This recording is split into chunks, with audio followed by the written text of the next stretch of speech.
Continuando nossa aula sobre o Renascimento, só lembrando que os Médici era a principal família do Renascimento e eles eram banqueiros florentinos, ou seja, era a família mais rica. As universidades, elas eram católicas antes do Renascimento e a partir do Renascimento elas começaram a ser laicas, ou seja, sem relação com a igreja. E o Renascimento ele tinha três formas: o artístico, científico e literário. Artístico, ele trouxe realismo para as obras, mais curvas, mais beleza, e os artistas valorizavam bastante o ponto de fuga, que era da onde todas as linhas do quadro, por exemplo, saíam. O científico, as pessoas começaram a questionar as verdades absolutas da igreja. Por exemplo, Copérnico trouxe a ideia de que o Sol era o centro do universo, era o centrismo. E o Galileu apenas complementou as ideias do Copérnico e também trouxe o movimento dos corpos celestes. E o literário o período que predomina no Renascimento é o classicismo. O Renascimento tem três períodos: o 300, 400 e 500. 300 é o pré-Renascimento, ou seja, a transição da Idade Média para o Renascimento, e aconteceu no século XIV. E os principais artistas desse período é Dante e Giotto. Dante escreveu a Divina Comédia e Giotto era um grande artista. O 400 era a dourada do Renascimento.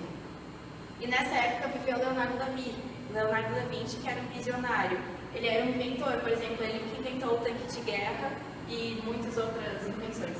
E ele era pintor, escultor, anatomista, biólogo e arquiteto, engenheiro, enfim. E o 500 o século XVI, foi a expansão do Renascimento para outros países. E também foi a fusão de temas profanos com temas religiosos e o humanismo,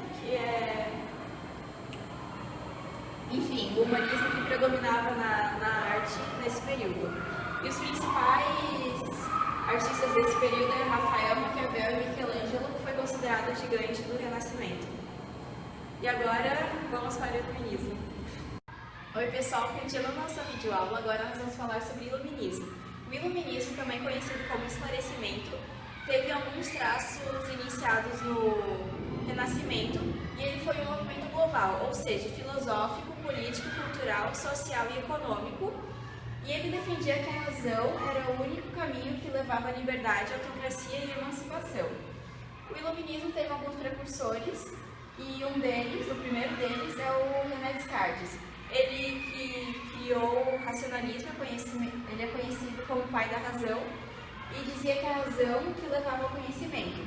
Ele também criou a dúvida sistemática, que para eu alcançar as verdades indubitáveis, primeiro eu tinha que duvidar de tudo.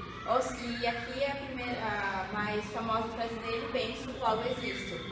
E ele, consequentemente, acabava com a tradição da igreja. O Francis Bacon, ele dizia que saber é poder, ou seja, a prática científica é a melhor condição para a sociedade, ou seja, sabendo, tendo conhecimento, tu vai fazer uma melhor condição para a sociedade. E o John Locke, um filósofo inglês, e dizia que a mente humana era igual a uma tábua rasa, ou seja, ela era moldada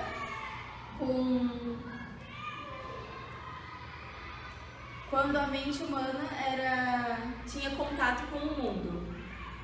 E também falava que o homem possuía direitos naturais, ou seja, vida, liberdade e propriedade, e que o homem é mais importante que o Estado, e o Estado que tinha que garantir esses direitos do homem.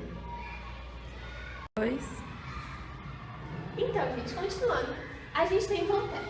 Voltaire, ele era a favor do absolutismo, sendo que o absolutismo era quando o rei continha todo o poder centralizado em suas mãos. Então, ele era a favor disso, desde que esse absolutismo fosse flexível e aberto à burguesia. Ele também acreditava que o governo deveria contar com homens inteligentes ocupando seus cargos, fazendo assim a ascensão de uma sociedade melhor. Em seguida, a gente tem Montesquieu. Ele era contrário ao poder centralizado no rei.